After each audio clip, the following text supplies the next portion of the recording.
Welcome to a late review for Tokyo Ghoul Re episode 10. I know video was been out yesterday, along with High School DxD Hero, but let's face it, I've been busy yesterday.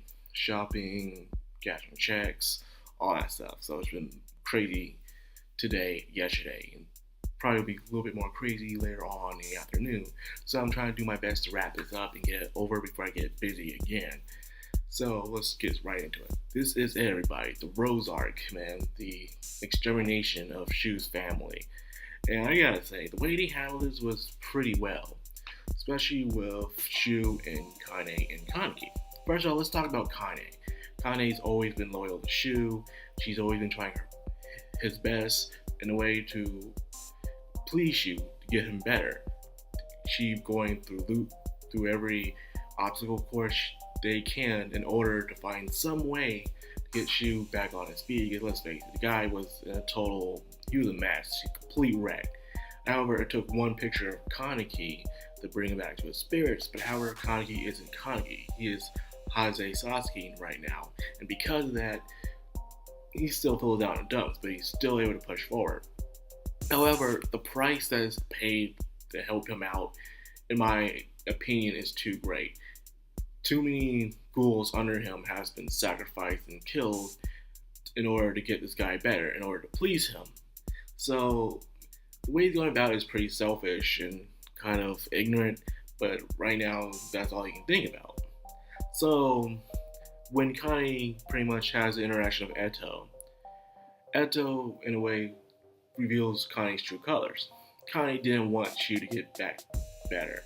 Because Shu's better, does he really need to rely on Kane anymore since he's better? Because before then, it was always Kane taking care of Shu. In a way, since Kane has deep affections for him, they didn't want him getting better. They're like, yeah, I'd rather him stay in bed rest so they can tend to him every way. So in a way, it's like one of those things we have a one-sided romance, and the only way to get that person to look at you is in order for you to take care of them when they're in a desperate state. And some people are so desperate enough, they will take that and say, yeah, it's love. But it's not love. It's a one-sided love. That's what it is. So it brings them at the brink of madness. And then at the end of this episode, my goodness, that was not a pretty picture. Now we can finally also talk about, Shirazu. Shirazu wasn't much to talk about, really. It's his new dedication, his lookout on life. As we all know, Shirazu's been having PTSD when it comes to his killing of Nutcracker and taking her as a queen cave, and still not be able to do it. So it turns out having a conversation with someone, it happens often with investigators. When you kill your first ghoul and then you turn him into a weapon, and in a day you're still taking a life. So whether it's a human or a ghoul, you still kill someone that's with high intelligence. So of course you're going to feel some guilt, something like that, towards them. So what he's going through is normal, and then you're also going to see some black story as well when it came to his sister and how the little mole grew into that freakishly huge thing that caused her to be in the hospital. So in a way, his sister wanted to be beautiful, just like Nutcracker, and they both wanted money in order to be beautiful. So it was very relatable. So to kill someone that he saw so relatable to his sister, in a way, it felt very off-putting for him. So I can see why he was going through that. But now he decided to come as a new man. He shaved his head. It's a symbol of change. You shave your head. It means you're ready to move on with your life. You're ready to become this fresh new man. So yeah, so that was some good character development with Shirazu. It was short, but it was still good nonetheless. Now let's go about Haze Sasuke. He is desperate to find out who he is now. He can't stand wake up in the morning and not knowing who he truly was. Why do these ghouls? Because as we saw in this episode, he put on the mask again. I mean, it's been so long because we've seen him wearing the eye patch mask. And when he ran around Aguri tree members, everyone was scared of him because the eye patch was, as you don't know, eye patch Kaneki was someone who would eat other ghouls. He didn't believe in eating humans, so he would eat other ghouls. And because he ate other ghouls, he became really powerful because of that. So a lot of ghouls around the wards would run away from him because they were afraid of being eaten, but Haze didn't know that. So he's pretty much scared, and you even hear things about Amon, someone he previously used to fight in the past was resumed dead. And because of this, he was so desperate to find out about Amon. But of course, Akira Mato said, no, you don't need to care about who you are in the past anymore. You are you, despite the name. You're still you.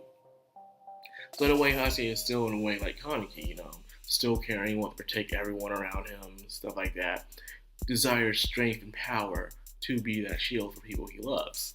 So not much really has changed besides name, and if you haven't noticed, more of his black hair is covering up his white hair. So I guess it's a simple change. As you see throughout the episodes, the color of his hair between the white and black changes dramatically. It's like when he knows more about himself, it goes mostly white. But if he does know more about himself, it goes mostly black. It's strange, but it does. It's one of the details I do appreciate that the animators have done, because it does a lot of it in the manga. So I am very appreciative of that. And now let's finally talk about Shu. Like I said before, the guy needs to own up to his responsibility. Yes, I know it sucks. People like to live life for themselves. They like to have their own pleasures, their own dreams. However, when you have a family name that is as big as that, you gotta step up to the plate and take responsibility. Shu was starting to realize that a lot of people suffered because of him. He wasn't the only one suffering, but also the people under him were suffering, getting kidnapped or being stressed out, and a bunch of other stuff. And because of that, it caused even some couples to be split apart or even caught. As we've seen a very tragedy played out with Kijima in his heartlessness. I swear that is one heartless investigator. And then again, look what happened to him by ghouls. So you can tell he really hates ghouls. He caught the boy lover first of the maid, and then he caught the maid and just sliced her up. It's just, God, that was a tragedy. And I don't think many people really pay attention to that, but in a way it just shows the cruelty between the thin line between humans and ghouls. The line is just too thin. And people need to understand, you have good and bad on every side, but no one ever wants to look at that. They always want to look like they're the most justified side. They're thinking that there will be a better place without ghouls, but even then, there are no ghouls. There are even worse humans out there. I bet there's still worse humans out there. I'm pretty sure there's also good ghouls out there as well, which we've already seen. Some with better humanity than most of the humans, and so on the human side. But no one wants to see it like that. Everyone wants to be justified in the right of doing what they do, which is messed up in a way. So yeah, it's been declared now. Shu's family is completely destroyed, and he must live on in order to reserve the family name. Because the investigators are just all over the place, killing up not just the family members, but also allies to the family members. It's a total eradication up in here, and it's not going well. And we only have 2 episodes left of Tokyo Ghoul. Tokyo Ghoul Re. 2 episodes left. However, in the manga, they say next week, there's going to be an announcement. And some people are speculating that it's going to be part 2 to Tokyo Ghoul Re, which in a way we already kind of heard that somewhere. I don't know. I think I already heard that. So if it is that, I'm like, oh, well, no biggie. And I don't know how they're going to do this, because the manga, it's almost done. It's almost done. They're on the right arc. You can just feel that it's almost done. They're getting the final battles and everything. So hopefully, they're probably going to do part 2 in fall of 2018, knowing them. Then again, last time when they did Route A in the original series, it was actually back to back. But I do believe that Tokyo Ghoul Part 2 of Free is going to be in the fall. That's my speculation anyways. So don't quote me that too hard. So if it's not showing up, they'll say, oh, you said no. No, that's just what I believe. Anyways, like I say this episode was pretty good. It shows clarification that Route A has been totally cut off, which in a way kind of sucks. It makes you think, why didn't they just do it based off the manga in the first place? You wouldn't have this problem.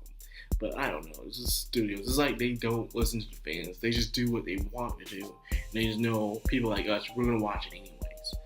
So, in a way, it's a win-win for them. So, that's what I got for this video. I hope you guys enjoyed it. I know it's late. I'm sorry about that. Things happen. So, anyways, if you did like this video, please leave a comment, like, subscribe, and hit the notification buttons to get more of my content. I hope you guys have a good day. I am Macron Anime. Sign out. Have a good one, guys.